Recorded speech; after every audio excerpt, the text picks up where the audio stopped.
Assalamualaikum warahmatullahi wabarakatuh. Masih bersama saya Suwandi di channel Dunia Ikan Gabus. Kesempatan hari ini kita masih berada di lokasi budidaya ikan gabus yang berada di Jalan Kiai Ronggo nomor 99, Desa Tawangsari, Kecamatan Pengasih, Kabupaten Kulon Progo, Yogyakarta. Hari ini kita masih menjawab pertanyaan-pertanyaan seputar budidaya ikan gabus yang sudah bertanya melalui chat di 0816658779 ya, yang chat di 0816658779 ya.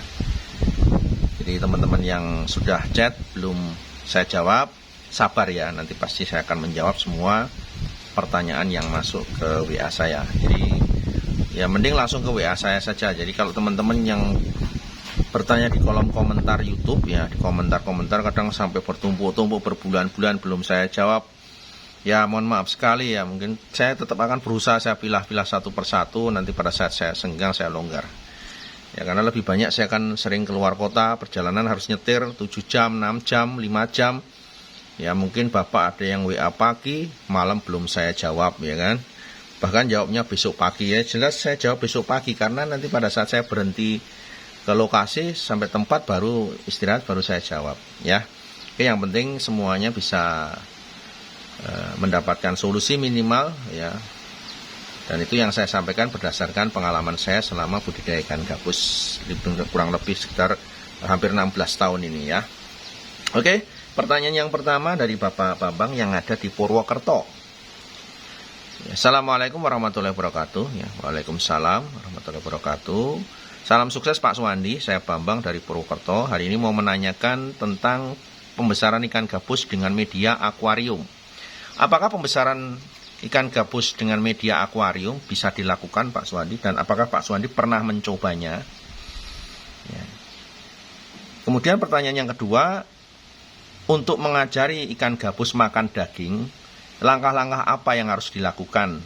Mulai dari pemberian pakan sampai dia diajari makan daging, apakah langsung diberi daging ataukah ada tahapan khususnya? Ya, terima kasih atas pencerahannya Pak Suwandi. Ya, salam sukses. Ya, sukses kembali untuk Pak Bambang yang ada di Purwokerto. Dan pertanyaan ini sebetulnya ada ya beberapa juga yang mungkin belum saya jawab ya. Itu menanyakan, ada 2 orang yang menanyakan pertanyaan yang hampir sama ya, intinya budidaya ikan gabus di akuarium. Ya, jadi pemirsa termasuk Pak Bambang, budidaya ikan gabus ini sebetulnya bisa dilakukan di media apa saja. Bahkan saya sendiri juga punya akuarium, misalnya punya akuarium berapa itu, kurang lebih sekitar 25 akuarium saya. Ya ukuran 1 meter kali setengah kali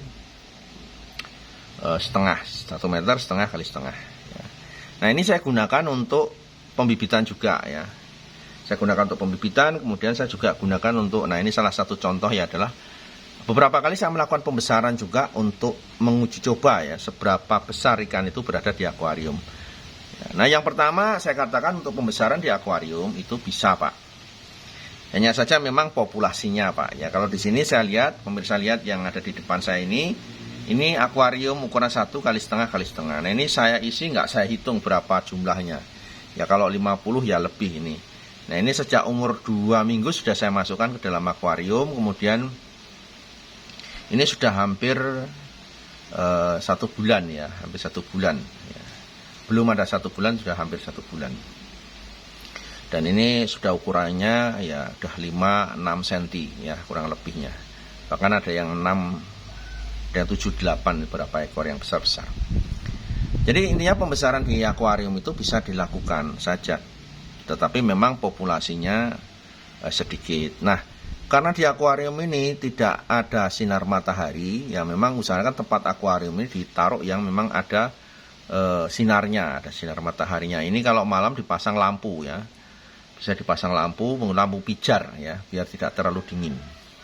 Jadi memang saya bantu kolam ini dengan menggunakan lampu. Ya, tapi kalau tidak pakai lampu pun ya mungkin bisa dicoba ya, bisa juga saya pikir kan. Karena saya pernah melakukan pembesaran di akuarium karena memang populasinya tidak banyak, cuma 20 ekor, 30 ekor. Ya bisa sampai umur 3 bulan, 4 bulan ya besar juga sama ya. Tetapi intinya populasinya sangat sedikit ya. Tapi kalau untuk populasi banyak dengan sinar matahari yang tidak masuk ya ke kolam akuarium ini saya pikir juga kurang sehat. Ya, makanya perlu bantuan, kadang kita pasang heater, kemudian atau kita pasang lampu pijar pada saat malam hari di atasnya itu. Ya. Tapi kalau cuma pelihara 1-2 ekor di akuarium tidak masalah, nggak kena matahari pun nggak masalah, ikan hias juga berada di dalam ruangan. Nah, ini salah satu contoh pembesaran yang mulai kita lakukan lagi di akuarium ya. Dan ini memang saya taruh di akuarium, kenapa? Ini dalam rangka uji coba pemberian pakan menggunakan daging ya. Jadi tadi Bapak tanyakan bagaimana juga pembesaran menggunakan daging ya, karena memang ini pembesaran ini tidak pakai pelet ya. Saya pengen tahu di akuarium sambil memantau, sambil melihat perkembangan ikan yang tidak menggunakan pelet ya. Ini menggunakan cacing. Kalau ini di akuarium ini pakannya semua menggunakan cacing. Ya, jadi intinya bisa Pak budidaya di akuarium untuk pembesaran, tapi skalanya kecil saja. Kemudian masalah pengajaran pakan dari daging bibit sampai makan daging. Ya, jadi sejak kecil itu dia sudah diberi daging. Ya, mulai dari kutu air, cacing sutra, kemudian lanjut ke pakan daging rucah atau daging cincang ya.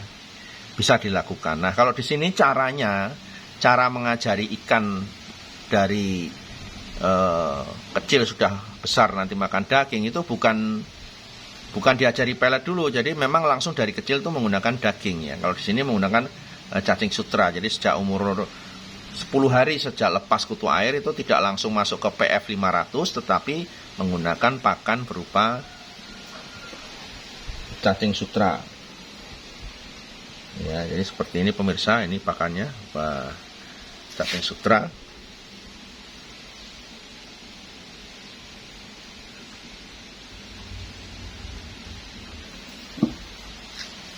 Ya, itu kita lihat ya, begitu lahapnya ikan ini memakan cacing sutra. Jadi kalau memang mau arahnya ke pembesaran berupa pakan daging itu, kalau di sini arahnya pertama sejak dia kutu air langsung cacing sutra, kemudian cacing sutra langsung nanti menggunakan daging cincang. Usus cincang juga tidak apa-apa, dia pasti mau. Tetapi tahapannya nanti peralihan dari cacing ke daging itu, nanti sisi terakhirnya adalah daging itu dicincang kemudian dicampur dengan cacing sutra yang sudah ditiriskan, diulet-ulet gitu, dicampur ya, diaduk gitu, kemudian dikepel-kepel, dimasukkan ke dalam kolam ya. Jadi ini cara merubah cacing sutra tadi pakan bibit menjadi pakan daging.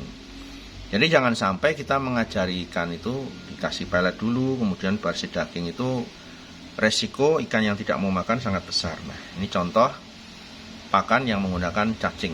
Jadi diberi makan cacing sutra. Nah, dan proses pembesaran untuk ikan yang makan daging ini memang lebih cepat ya.